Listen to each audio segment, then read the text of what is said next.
he's a master when it comes to content, And then- I think that would be an understatement, a vast understatement. So in fact, I understand that Aaron wrote A Few Good Men on a series of cocktail napkins. She was British. Yeah. Please join me in welcoming Adobe's own VP of Marketing and Communications, Stacy Martinet, in conversation with Aaron Sorkin. Stacy? This is Robert Redford. Do I know you? And You know my work. Walk with me. I'm Aaron Sorkin. The West Wing, Few Good Men, The Social Network. Studio 60. Shut up. $1 million isn't cool. You know Why what's isn't cool? that big? I don't know. $1 billion. You want answers? I want the truth. You can't handle the truth. I love This is that. a time Maybe for it's American not heroes. We will do what is hard. We will achieve what is great. This is a time for American heroes, and we reach for the stars. We've reached for the stars. We reached for the stars. And the Oscar goes to Aaron Sorkin, The Social Network. Never really got into that one. It was all right. Yeah, it was all right. Hello. Yeah. Welcome, Aaron, to Adobe Summit. It's casual. It's great to be here. Holy cow, are there a lot of you? The seats are packed for you. There's people online from around the world, and we've been talking a lot about, and I know you don't love this word, content the last few days. And so who better to talk about the enduring power of storytelling than you? Yeah. When I started doing this, I was a playwright and a screenwriter, and Man. somehow my A job lot. title changed over just the last few years. I'm a Probably content would. creator now. Unless he's got something he's promoting. I'll tell you in a minute. Then, Oh my gosh, this is a bit awkward. here's my first question. A little awkward there. Did you always want to be a writer / content creator? Did I always want to be a content creator? No. A guy like that would have fun with that I whole thought content what I creator wanted to be was thing. an actor. And when I was little, when I was in school, I was in all the school plays. I was in community theater productions. I went to college and got a degree in theater. In fact, I got a degree in musical theater. Okay. And The it estimated wasn't until speaking the fee to day book Aaron after I Sorkin graduated is from college 200,000 and that above. for the first time ever, I tried writing I can see it. as for something to be, I tried writing for pleasure. I tried writing for a reason other than a chore to be gotten through for a school assignment. And I tried writing dialogue. And I just suddenly felt much more confident with than I've ever felt as an actor. And I was a pretty cocky actor. But I fell in love with storytelling, and it turned out all those years when my friends were learning how to act, I was kind of learning what a play was and learning what a story was. So I have to ask if it's true then. Did you write A Few Good Men on a napkin? I wrote A Few Good Men. Well, I had a ton of survival jobs. After I graduated from college, I moved to New York to start my career as a struggling artist. I had a bunch of survival jobs, and one of them was bartending at Broadway theaters. And when you have that job, you don't work during the first act, right? You get there and you're working the walk-in, that half hour when people are coming into the theater. You're working intermission, but there's not much that you're doing during the first act. And so I wrote A Few Good Men on cocktail napkins, the play A Few Good Men on cocktail napkins during the first act of La Cage aux Folles. I would go home with my pockets stuffed with these cocktail napkins, spill them out on a desk, and I'd start typing it on my two roommates and I had gone in on, but it was just called a Macintosh. It was 128K, which is, if you get a birthday card that sings happy birthday when you open it, that thing has more memory than that Macintosh. But I thought that this was an incredible invention. And I couldn't imagine, though, who was going to use this except for a playwright. I found it useful because it had a delete key, so you didn't have to use whiteout. And you could copy and paste, you could move scenes around. But I couldn't think of a reason why anyone else would need this. You're an early adopter. I was an early adopter. She doesn't know what to do. Later, I would write a movie about the invention of a website of Facebook. The net. And I'd write a movie about Steve Jobs. That's right. So speaking of technology, this is a conference about technology and innovation and how it's changing how industries interact with customers, consumers, viewers. So I wonder for you, and more broadly, the entertainment industry at large, how should you embrace these technologies or not? Okay. Let's get down to it. This is a conference about technology. What in hell am I doing here? Okay. Wow. Honest, I don't know how to use Adobe. That's not true. Okay. Nope. We have an app for you. You have an app Yeah, for me? it's called Adobe Express.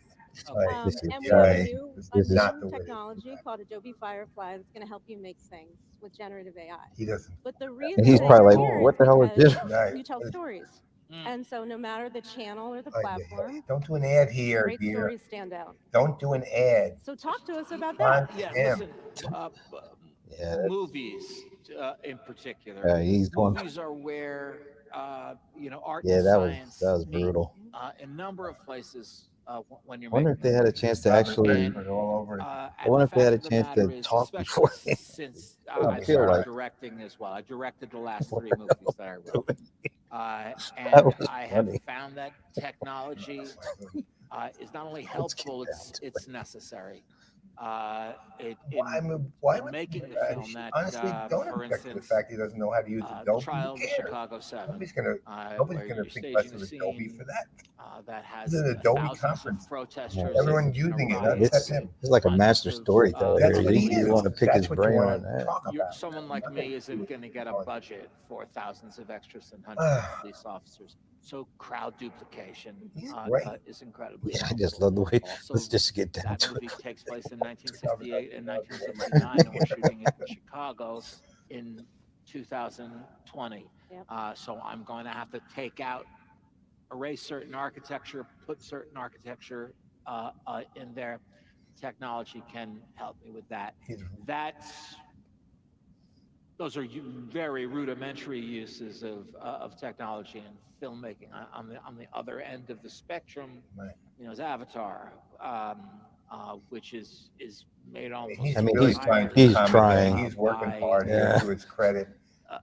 Technological minds meeting great storytelling mind. Talking about an area he literally has nothing to do with, right? Where How the I movie get is actually nervous about produced. technology, where I don't think technology is as useful as we're celebrating it to be, is when I'll hear about software or AI I love this guy. that can write a screenplay for you. You don't think it could write The West Wing? No. Oh my God. No. Thank you. Oh my God. I don't, because here's what I assume This has is almost hard and to again, watch. I'm the wrong guy. He's working hard. He's on it. trying. His credit. He's He is really trying. to do this. But whether it's that or there's roughly the same kind of software for writing a hit song. I assume that they have loaded into a machine a zillion very successul screenplays, whether they're thrillers or westerns or romantic comedies,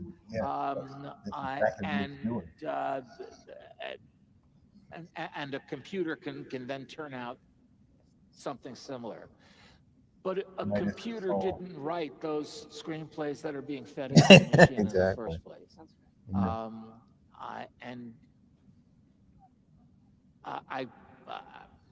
I think you're going to enjoy things done by humans more. I agree. Also, if I can say one more thing. Yes. He is struggling. And I'm not trying to put everyone here out of business. And like I said, the technology that's been developed has allowed people like me to make movies that I wouldn't have been allowed to make 10 or 20 years ago. But I find that a computerized battle scene with thousands of people. I was shooting a scene, this was several years ago, and I was shooting a scene. I was very proud that we had built this set that was 2 stories. It was entirely connected. What was this for? What It piece was for a TV series I did called Studio 60 on the Sunset Studio Strip. That it 60. only lasted a season. But we built inside a soundstage. We built an old theater that was 2 stories that had all kinds of offices. And you could, it was like built for what I write. You could take a steady cam walk around this whole thing. And we were shooting the 3rd episode of the 4th episode. And we were about to start rehearsing. And I remember saying to one of the producers, this is going to be great because this is going to be the shot that proves to the audience that we're not faking it, that this isn't on 2 different sound stages, that this is one whole set that we built. And he said, yeah, the problem is we could also have a dinosaur walking around the set. And he was right. I've found that the more technology advances in filmmaking, the technology, the less impressive those and scenes sound. are. It's not in software. I'm more impressed I mean, by software Lawrence is of Arabia. important to it, obviously, but this is the actual hardware knowing that He's just it was all done with. he's more impressed with Lawrence humans. Arabia because it was all done with Okay, humans. our business is fine. Okay. Yeah. So we think technology can be a co-pilot, but we still need human creativity and ingenuity. Yes. And listen, I think technology can be a co-pilot too. And part of my attitude comes from the fact that I have to sit in a room with people who are experts at it and not know anything. You know, and they'll turn and say, you know, what do you think? If we throw an A30 on there, it'll be nice. A30, A31, whatever it takes. What did he talk about? I feel left behind. You shouldn't feel. You're here. You're here. You made it. Oh, Okay. Jesus, The baby. West Wing, The Social Network. Come Political, on. Charlie Kinda hard. Wilson's War. Your Yeah, work I mean, looks I'm at putting my head down. transformative moments in history and culture and brings them to life Oh, so vividly through characters. So what inspires you? What's your process? I mean, That how do would've you been come a up? good How do you question come to up with ask these early amazing on. pieces of work? Well, that's really nice of you to say. He's really worked hard to make this an amenable conversation. He's working hard right now. An obstacle, okay? Somebody wants something, Worth your 2 something minutes. standing in their way of getting it. They want the money, they want the girl, they want to get to Philadelphia. It doesn't matter. They want to get the road. As long as they want it badly, if they need it, that's even better. The obstacle that's standing in their way has to be formidable, and the tactics that they use to try to overcome that obstacle, that's the story that you're telling. Doesn't matter if the protagonist, your hero, if your hero succeeds or fails at overcoming the obstacle. That's for you to decide. In my case, that This could have been conflict, such a really that cool friction, it's generally segment. it's a conflict of ideas. This could have really been a That's what I like cool writing about. piece to this keynote puzzle. Part of it. But he's Generally, I really like working hard. writing No, people well, in rooms talking. And walking. It's been a historical issue with them, acceptance. I'm not in charge of the walking But part everything else, unless when they I'm interview a celebrity, unless not I'm in directing it. technology, But go on yes, stage, and they walking constantly just try to to give a fit little into their visual package rather what's than going just on. let the guy or the person rather go and do what they I have there are exceptions to But this, but even for the 200 grand, he's probably wondering. I like writing Why am I here? romantically and idealistically. It just feels like. Uh, But he's been as good as he can be. I like it. If the audience This goes to actually, again, feel we can 2 get on our inches taller soapbox when the lights come up goes at to the the end difference than between they did at the beginning. why our industry literally has to Who start looking at is your humanization. favorite character? that Because you've if written? you actually understood that in its fundamental, you'd let Aaron You know, Sorkin be Aaron Sorkin, not try to fit him into Silly, a box it around sounds trite your when you company. say they're walk like around. my children, so I don't want That thing she did on they're Adobe like my children. Express. I don't want to. God, that was like marketing. I'll tell you that most of Which, the I mean, characters that I've written, the star. protagonists, She's in very nice. It's not. Just I think she's one very form or uncomfortable. another have been a version of my father. my father passed away a few years ago, but I'm sorry. so no, he was 95. Did he say 95? Yeah. Wow, I wasn't there's sure. generally my favorite character that I've written is the most recent one Mhm. that I've written. So I have written a new version of Camelot. Yes. I've written a new version of the King Arthur legend. Nice. That's opening night is April 13th at Lincoln Center, and we're in previews right now. So I guess that well, Camelot? No, that's something I thank, go watch. thank you. When you go So and get at all the the moment, my play, favorite you character know, is King Broadway, Arthur. but Not a bad character to have. uh, Okay, so my we love cousins all of our go to Lincoln children, Center. but some of them are more of a problem than others. I'm glad you mentioned that. Okay. Were you referring to the inventor of Facebook? No, I was going to see where you were going. Shoot. But you've got to tell. Okay. Okay. Damn. Say more. Writing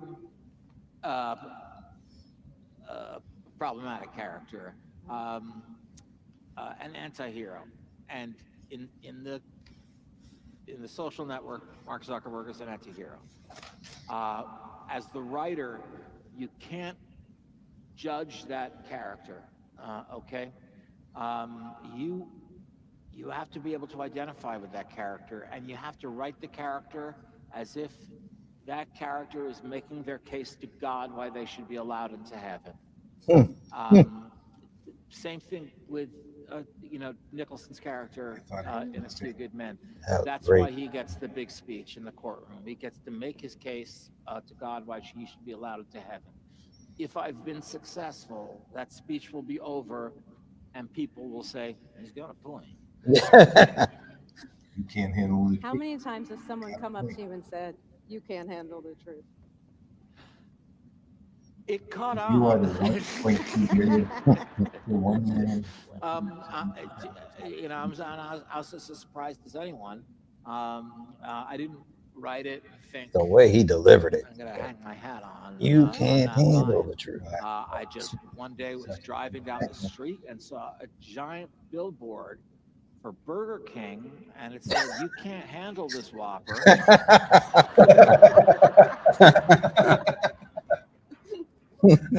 I thought, there's my parents' tuition money. Okay, well, speaking of hits, I mean, you're a hit maker. And one of the things content creators struggle with is like breaking through, especially in, all these social media channels and apps. And so how do you feel it when you're writing a hit? I mean, what are the ingredients? I thought you'd feel it. I suppose. I suppose that if I knew what the ingredients were for a hit, that I would try to, we did? I think to so. do That's that. why it did. There's a 7-second. But I don't, and neither does anyone else. So there was a little bit of it. And I think that trying to figure out what it is everybody wants, or what it is the most people want, and giving it to them is a bad recipe for storytelling.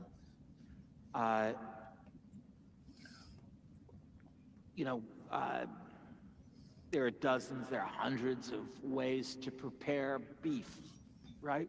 If you were a chef, there are hundreds of ways to prepare beef. But if you prepared beef the way that you were sure would appeal to the most people, it would be a McDonald's hamburger every time. Right. And you can't handle it. I've now zatzed to McDonald's and Burger King in one Their marketing line really in one resonated session. with you. Storytellers, content creators, we're leaders, okay? We're not followers. We're leaders. I love what he said. Writing is hard, at least it is for me. And I try to write what I like, what I think my friends would like, and then I keep my fingers crossed that enough other people like it that I get to keep There doing it is. worked out so far?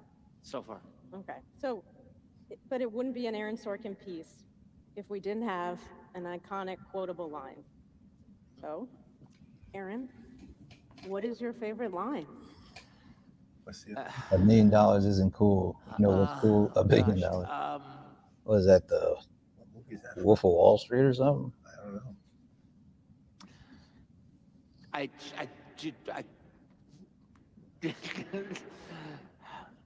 Neither. No, I feel like it's not for me to say. Get that. I understand. Listen, there have been moments where I've been in my office late at night writing a scene. Awesome. And yeah, but boy, that was good. I'm gonna like it tomorrow too. I can tell this isn't just right now. I'm gonna like it tomorrow. Right, even though it's a business book, when I was writing CRM, that's how it felt sometimes. There are many more times that I'm frustrated and it's just coming out like ketchup out of a bottle, and it's not working. But I just like a golfer lives for that moment where for some reason he or she can hit a golf shot. A writer lives for that moment when they just nail it. write a good scene. Yep. So Feels like it's about time to wrap this one up. Unsatisfying answer to your question, I know. It's okay. I'm in communications, so I understand. Well, congratulations with Camelot. Thank you. I hope some folks will be able to see it when it opens. And thank you for spending your time with us. It's my pleasure. It's great to see you all. Thank you very much. I am going to give you. Ladies and gentlemen, Aaron Sorkin.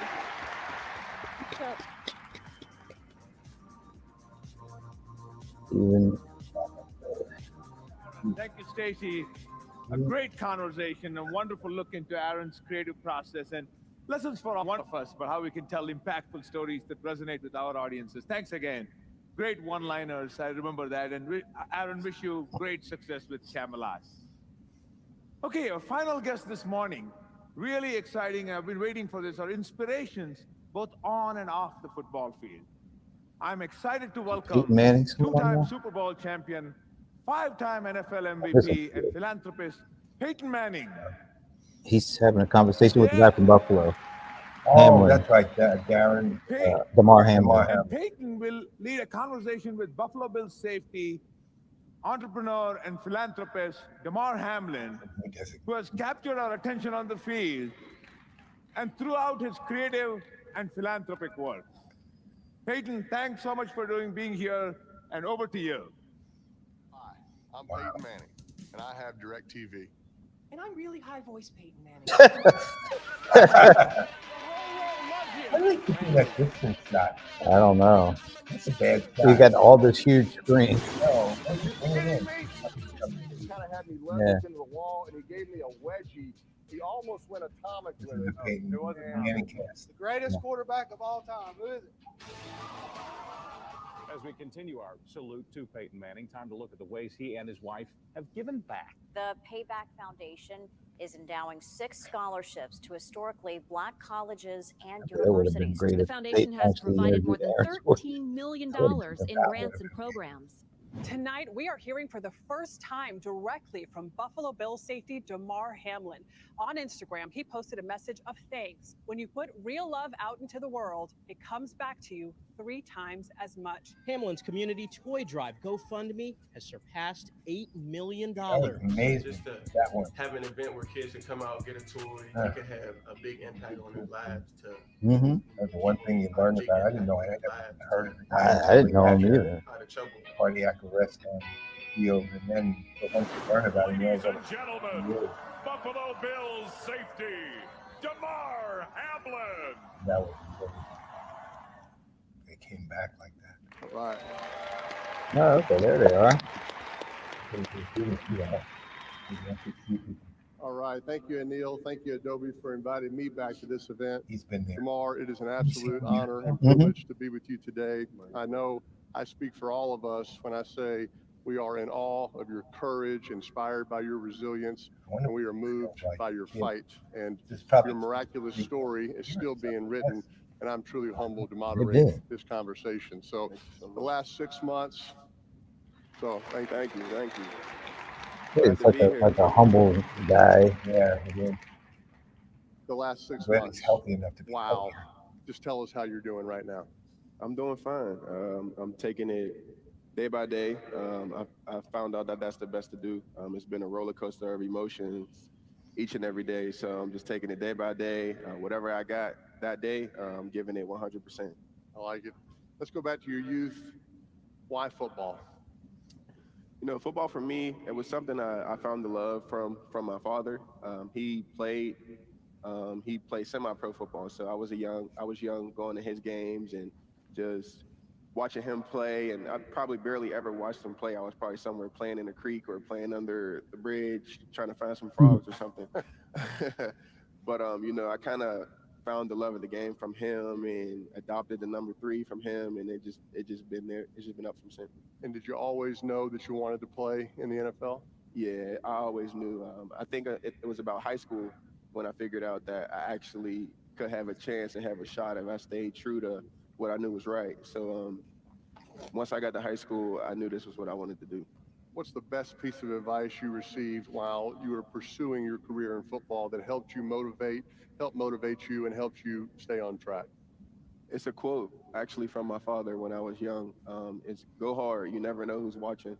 And you know, it's not like the fanciest quote. It's not like the flashiest, but it's something that stuck with me no matter what room I was in, no matter where I was. I always kept that quote with me. Like, I had to do my best. You never know who's watching. You never know who's over there in the corner, you know, evaluating you. So during the process, that's what stuck with me. You were a highly recruited high school defensive player, attended the University of Pittsburgh, drafted by the Buffalo Bills. Tell us what makes the Bills organization and the fans so special. There we go. Hey, got some Bills Mafia out there. I love it. The most exciting we've heard. Stuck is probably out there. That's All literally the the most vets exciting. that walk through the building, since day one I got in there, they say cherish this place. It's not like this everywhere across the league. So, you know, hearing that and then going through the process of my situation and seeing how personal that it was from top to bottom for everyone and how much love that they showed me in-house. That's just one thing that stood out to me, that it's a special place in Buffalo. There's nowhere like it.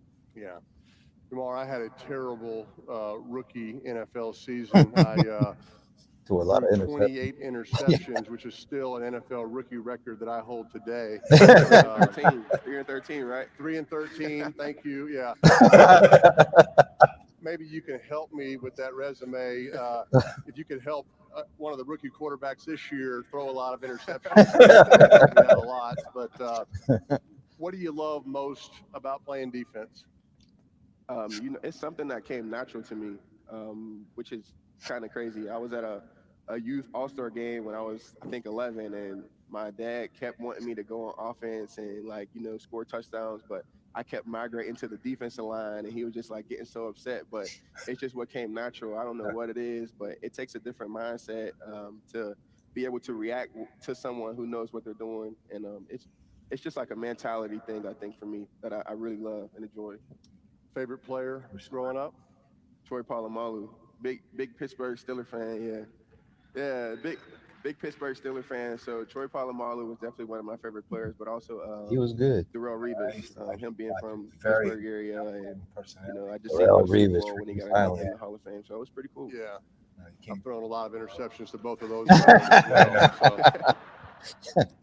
Role models, mentors, especially coaches, DeMar, they've been so important to me on and off the field during my career, even after my career. Tell us how important coaches have been to you, and can you share a few stories? Yeah, coaches have played an important role in my growth as an athlete and also as a man. Yeah, this is just my first flowing. Coach, I'll speak on Rick Creta. He was my high school defensive back coach. And he's also interjecting his own small town humor in Pittsburgh, McKees Rocks. And it was like going from being a big fish in a little pond to a little fish in a big pond. And I believed in myself, but he put that belief in me that I was special, that I didn't have to worry about fitting in because I was special and I had a special gift. So that belief in me, it took me a long way. And Anytime I still they speak to both, him to this even day, if they don't know he's each still giving other, me that same type they of are love, that aware same of each belief, and it other just fuels me as know each other's kind of as history. a man. Yeah. College, my coaches showing trust in me that to lead the way, and same thing to the NFL. Coach McDermott, him showing me the love, the trust, Yeah, I really the gained a lot of care. respect for Like I McDermott, can remember the way he handled that specifically, whole we were situation. playing the Ravens, my second start this season, I think game 4, and it was a double call where you run one call if it's this formation, run one call if it's this formation, and being a young player and looking at the wrong things, probably I missed the adjustment, so I could hear my other coaches screaming from the sideline that I was supposed to go, I was supposed to blitz, and I was late, missed the tackle, bounced outside of me for about like 17 yards. Late in the fourth quarter, I think it's a tie ball game too. Late in the fourth quarter, they're in like the red zone now, so we end up calling the timeout, and like Coach McDermott just calls me over with so much poise and calmness, and just breaks the whole situation down to me. It's like, you're all right. Like we're gonna need you. You're gonna make a big play for us down this stretch, And I happened to make a big tackle for us on third down. We got an interception on fourth down and went on to win the game. So just situations like that, it really touches me and really makes me want to play for people like that. And you said that Coach McDermott actually turned to you this past year about being more of a leader on the field, even though you're still technically a young player. Yeah, just being a leader. I think just playing with passion, So, being consistent in my role, and just developing that trust on the field. Towards down the stretch, I definitely felt like he was calling on me to raise the bar and step up as a leader of our defense. Like that. Favorite quarterback to play against and why? Favorite quarterback to play against, I would say Kenny Pickett. It's your college teammate. Yeah. That's my college teammate. Yeah, that's my college teammate. I love playing against, people that I was, on the chase with and in the process with, because, just being here, it gives you that old feeling of like when you wanted to be where you're at now. So anytime I can play against, He looks very calm, look casual. Well, if you had a chance to intercept Kenny in an NFL game, I mean, you wouldn't drop it on purpose, right? Not a chance. Not a chance in the world. I'm taking him and rub it in, but he knows that. He knows that too, and he's probably trying to get me as much as he can as well. Toughest stadium to play in? Philadelphia. Arrowhead's a tough place. Yeah, it gets loud at Arrowhead. All right, calm down, Chief. Arrowhead's a tough place. For some reason, there's something about going there that I just don't like. I don't know why, but I gotta say Arrowhead. I actually agree. I think it's the loudest place to play. Sure. I really do. Yeah, So, no? Damar, I am Well, they're AFC often guys. asked about what I miss most about playing, and my answer since I retired has really never changed. I miss my teammates. Let's talk about teamwork. You talk a lot about your team on the field, your team off the field, your team of doctors. What makes a good teammate in all three of those categories? What makes a good teammate in my eyes would be just selflessness, not caring what role that you have, just all in for a greater cause or a greater good. That's what it takes to win. Everybody on the same mission, going to one goal. And something I said even before, or even right after I got drafted for the Bills, I said I don't care if I had to be the mascot or the water boy. I just want to help the team win. And I meant that. My first year, just having a small role playing special teams, and then second year being called upon to be a starter, and ultimately ending up being the leader Thanks, of the Sean. defense. No matter what it was, I just want to help the team win. I've always been like that since youth football league. Yeah. In football, the quarterback, the running back are going to get a lot of the attention. The behind-the-scenes support staff are so integral on an NFL team. The equipment managers, the video directors, the athletic training staff. Talk about how the Bills' athletic training staff has been so important to you. Man, they have a special place in my heart now for life. The name of that, they've been so good to me, even before the basketball player. my events on the field. They just show so much love, so much passion, care, just the genuineness. Oh, that they he's share with is probably the Sacramento. biggest piece. Harrison Barnes. That's what you can feel in a relationship from someone when they're really being themselves and you can see that they really care about you.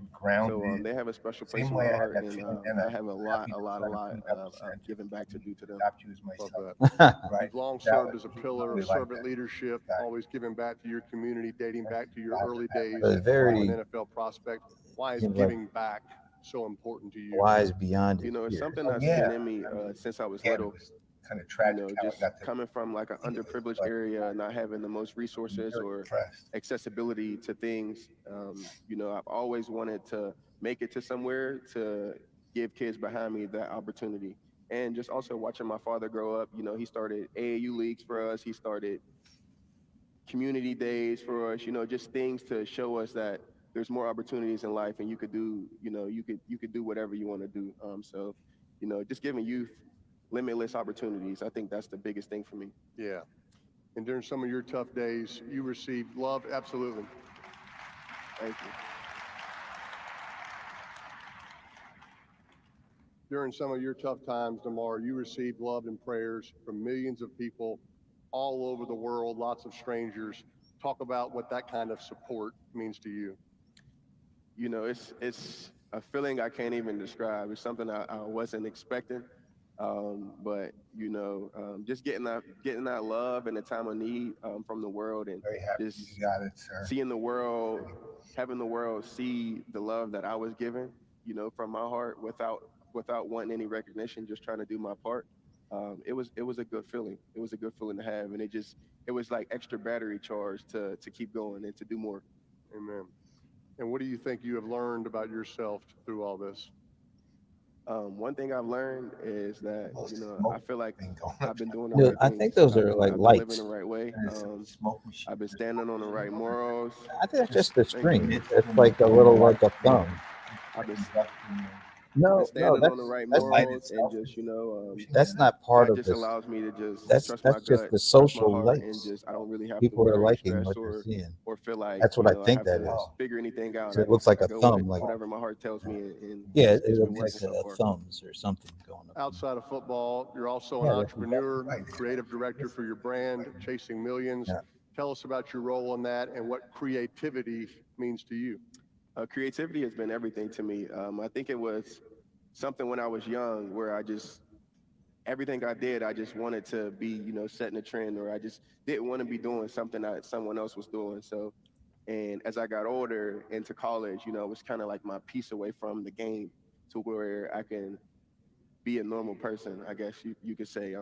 So my role I play in that, I've been running the brand since about 2017. I actually had 3 surgeries my freshman year of college. Wow. Yeah, sports hernia surgery. So it was like I didn't know if I was actually going to ever get my opportunity to make it to the league. Right. Which some people don't. So it was just being entrepreneurial. I was preparing for that, and like, okay, I'm gonna just start my brand. And it was kind of a slogan I was using on the way all along from high school. So I just kind of started the brand there, and then as I got back and started playing, I just kept it going. You talked earlier to us about the best piece of advice you received while pursuing your career in football. After this past season, what was the best piece of advice you received that you think helped you out the most? During the season? I don't know if I can particularly specify one thing, but I know it was definitely Coach McDermott, something from Coach McDermott. Him just taking the time out of his day, personal meetings after practice to just help me develop and help me That's grow. really cool. And just him showing that like he cares and that he trusts in me. That honestly is bigger than most things in the world to me. Yeah. Makes you want to play for somebody like that. Absolutely. I like a coach like that, though. Just want to offer my congratulations on being named the 2023 NFLPA Alan Page Community Award recipient. For those Alan who don't Page. already know, it is an honor bestowed upon one player You ruined my for their incredible dedication, him and Carl Eller and positively Tim impacting Marshall, his team's community all those and those across the country. Talk to us about what this award means to you. It meant a lot. Like I said, you know, just kind of like a part of receiving the love from the world, just from seeing the work that I was doing. Right. And I really didn't even want any recognition for it. I just wanted to do my part. So it meant a lot, and it was pretty cool to get out there and see the other guys who were nominated, just to talk to them about different ways that they see how they can impact the community, and just I've always been really impressed. The one I'm gonna thing keep about going. the awards, I'm the shooting only for the award stars I've with that ever one. been impressed with. You've talked about a greater purpose, and that's evident in your commitment to giving back. Walter Talk Payton. to us about the Chasing M's Foundation and what the foundation stands for. That one impressed me. The foundation stands for, just Well, that's for creating all. limitless opportunities for the youth. It stands for violence prevention in my community and all the communities, across the world. You know, and we just want to have a big impact on kids' lives that we can, any way that we can. Get them mentorships with any field that they want to be in. Not just athletically, not just with athletes, but anything that they want to be in. I'm actually trying to create a career fair now $1 million. for sometime this year, where I bring a bunch of kids Oh, together, it's get up a to bunch that of now? different careers in line for them, so they can meet someone in the field that they dream of, and just let it go from there. Let them create their relationship with a mentor and keep it going. I think that's something I could do yearly. Damar, absolutely.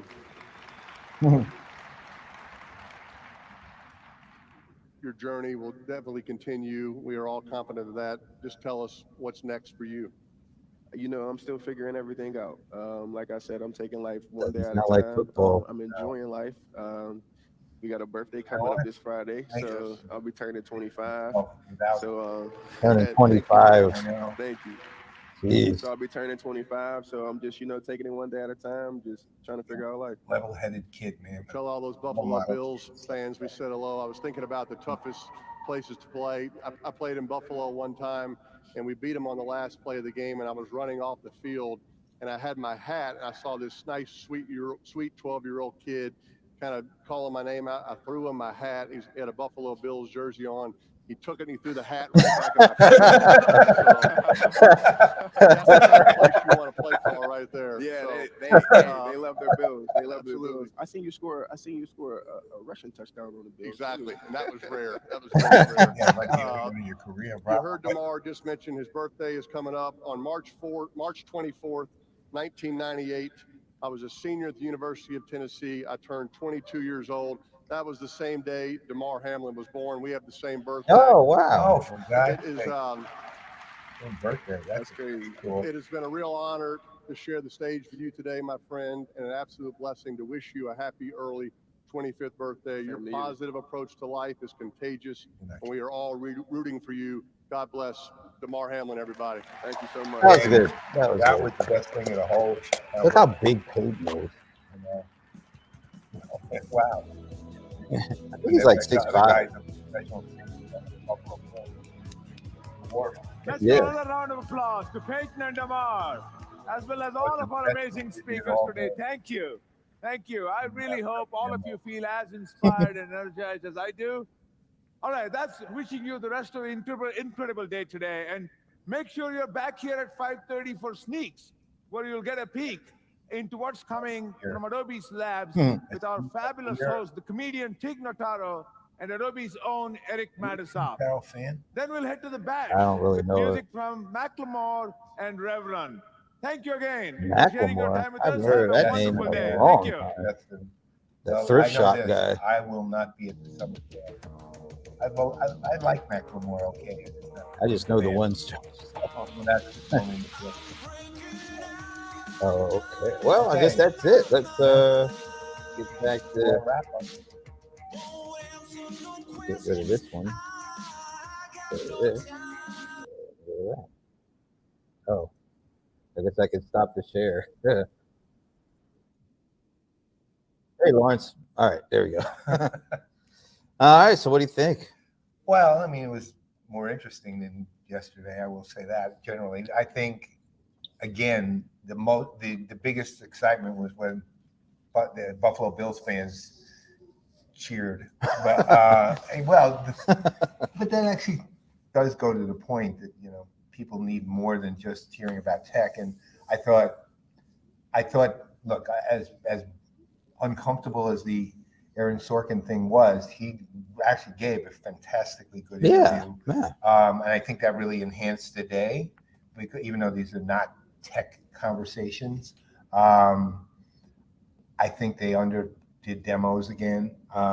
Again, today would be a day, because it's called Innovation Day, where you should see the innovations. If you want to capture attention, and I didn't think that happened. I thought the demo they did do was, to your point, was very informative. Yeah. But it didn't grab me. No. And it's a general problem for the 2 days. Nothing was grabbing me until the two outside interviews were, great. I mean, that's it. I mean, again, content supply chain for Adobe, I think that's big. I think it's game changing potentially. Really, really, like, not just for Adobe. I mean, it's game changing for the entirety of, hey, Alan, game changing for the entirety of the industry and beyond. Yeah. Really. No, the content supply chain management, I think, is the thing that will be maybe overlooked by many because of the generative AI and the Firefly. But I think that is just a key component. And if it gets overlooked, it's unfortunate for the folks who overlook it. Adobe isn't, which is really cool. I know. And I think, given time, people are gonna be like, wow, that is a significant piece of this puzzle. Yeah. I do still like when they talk about generative AI, they're leading, at least they're giving, a certain talking point. At least we'll see how it all plays out, but at least they're bringing it to the forefront with the ethical and the responsibility stuff, which I hadn't seen any of the big players lead with their generative AI with that. So Adobe is, there's been a lot of good messaging. There's been a lot of good strategy around how they're breaking out the generative AI stuff. As for the event, there's a lack of energy. Yeah, it's missing excitement. Even though they're actually doing things which are exciting. They are. I mean, look, some of it's like content supply chain doesn't sound, but it's really important and interesting stuff. And it's really, really significant, and really significant. The first company to take on what's a major problem for almost every company out there, right? And it's only getting bigger, right? To your point again on their approach to generative AI, and Firefly is exciting because it is a content-focused use of generative AI. So it's a big and important use case, and they've actually got a product that does something with that, and that's big deal. Yeah. And also puts them, if you're dealing with it from a competitive standpoint, goes to the next generation that when it comes to content creation that they have to go to. But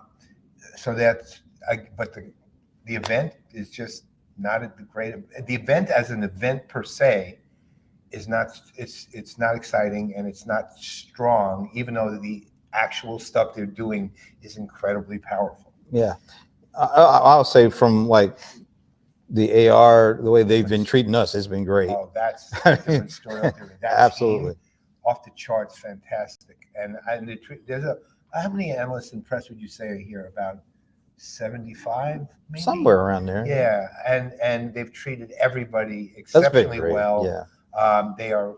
The receptions have been great. The rooms they have for us, the press and analyst rooms, nice. So it's not about, it's just, and I'll go back to this too. I think we all have raised expectations for Adobe to do events because of the stuff that they have, the platforms and the products that they offer. They scream of creativity, and it just feels like there's a little lack of pizzazz that could have been put into that. That point, they're actually competing against their own other event, right? Which is Adobe Max, which is always exciting. In fact, we were talking to an analyst who will remain unnamed, but he basically does not like this event very much as far as just the event, again, not the announcements or anything like that. And we said, well, he was at Adobe Max, and we said, well, how was it? He said, oh, it was really good. Yeah. Again, you're competing against your own event in this. And it feels like, ironically, we always think of Adobe, it leads with Creativity Cloud because that's what their foundational 40 years going back. But the Experience Cloud, it needs a lot of what comes out of the creative. Exactly. So there you can see the convergence in a lot of what they brought will make it easier for that convergence to take place from a collaboration standpoint, from a variety of. It feels like this conference needs to borrow from that conference. Yeah, and just remember, I think you labeled it, or Liz labeled it, maybe one Adobe. Oh, not all Adobe or Adobe for all, but one Adobe. One Adobe, yeah. It's one Adobe, and that document Cloud and Creative Cloud and Experience Cloud are a single ecosystem and a single platform, right? And treat things that way. Well, and this conference has a different character. It's funny because the focus has been on creators. Right.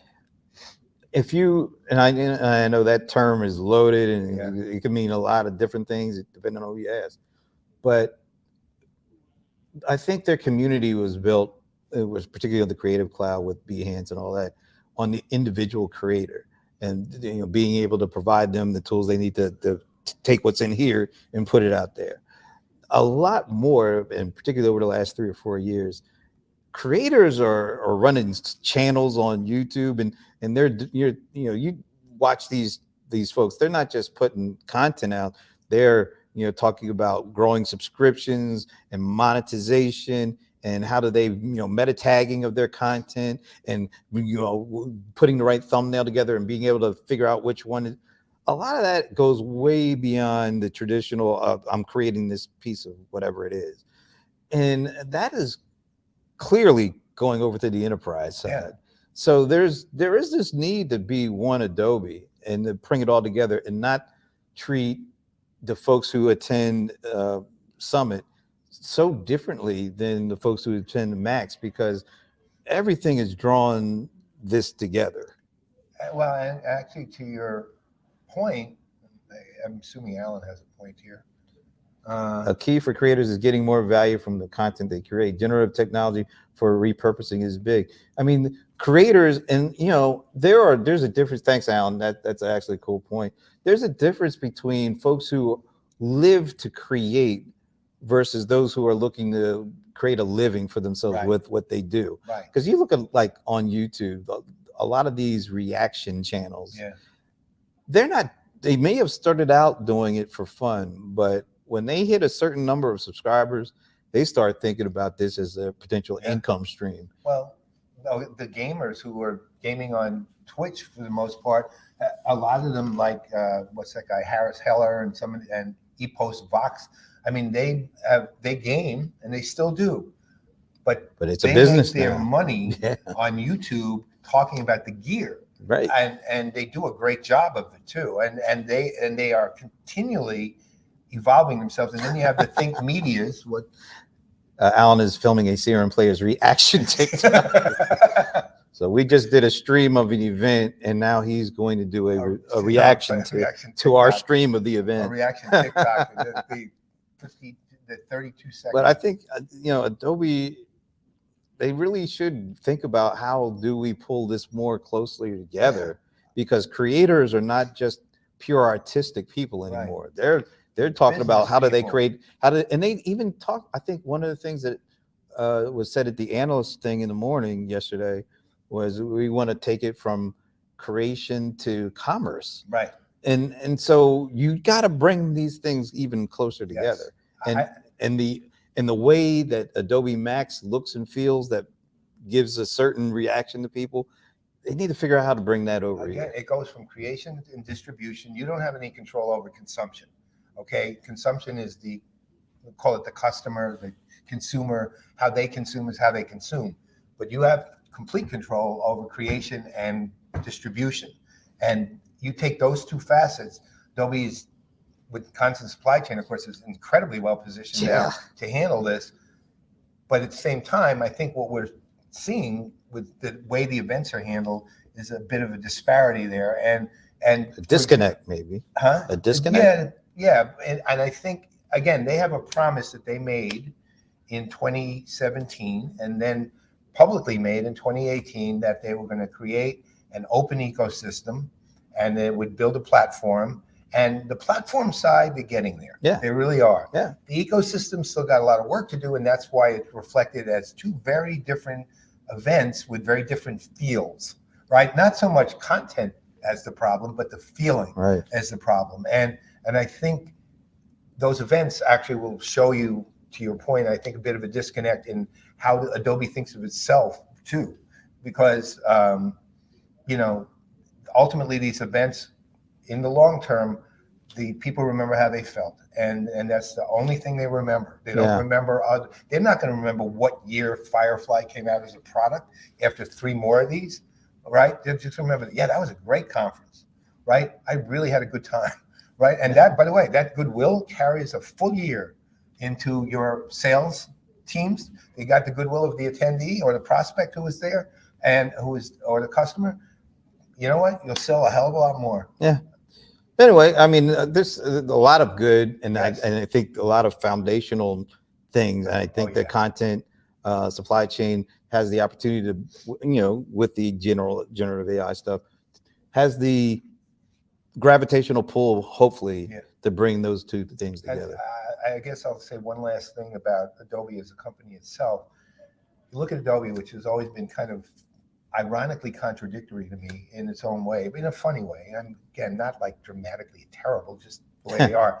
This is a company, as creative as they seem, are one of the most process-driven companies I've ever seen, and one of the most technical companies I've ever seen. And a lot of conversation is technical product conversation. When you think, what it is like a company that publicly you would think would be very right-brained, is actually more left-brained than they are right-brained, but that ultimately you got to balance those two brain hemispheres, and you know, and I remember the first thing I ever wrote about in CRM, I ever taught, was what I used to call whole brain CRM. Well, it now applies to this. It's got to be whole brained. Adobe has to be whole brained here, and that's what Adobe, you know, one Adobe is. That's a whole brain company. Right now, it's leaning to the left brain. I wouldn't mind if it was politically leaning to the left, but this is leaning to the left brain, probably a little more than it should be at this point. And then once it figures that all out and just said, no, well, you know, the creative clouds are right brain. That's not, no, you're one company here. I think it's there for the taking for them. If they're able to solve that in the, you know, I know each of the conferences had demographics that they were, you know, this has always been looked at, of course, as the more business enterprise, you know, kind of crowd versus the Adobe Max. But once again, there's a lot of crisscross, and there's a lot of, you know, need for this side to get a little bit more like this and vice versa. So let's see what happens. Look, this is a company I love. I really have. I just love what they do. I love how they do it. Well, I love what they do. I don't always love how they do it. That would be unfair to say it. Talking about rights management. Actually, they did. From a standpoint of, remember when they said yesterday, when they were talking about Firefly and working with, you know, kind of from, you know, the creator standpoint and letting the creators get their hands on it, and then being able to show where that creation came and which edit came from and who did it. Sort of audit trail and source. Yeah, and also the content authenticity initiative is kind of to rights management. Yeah, so Alan, absolutely they are. Answer is they didn't call it rights management per se, but they did speak to the elements of it. Yeah, absolutely. All right, well, we're ready to get lunch, so yeah, we're hungry. We may be back for sneaks. We'll see. Sneaks is usually the highlight. Yeah. You know? We'll try to do it if we can. Other than that, we'll probably just be in the room. Yeah. So yeah, I'm Brent Leary. I'm Paul Greenberg. We got CRM Playaz, and we're gonna play without the camera being shown right here. We're actually gonna eat. So we'll see ya. No mini today though. Yeah.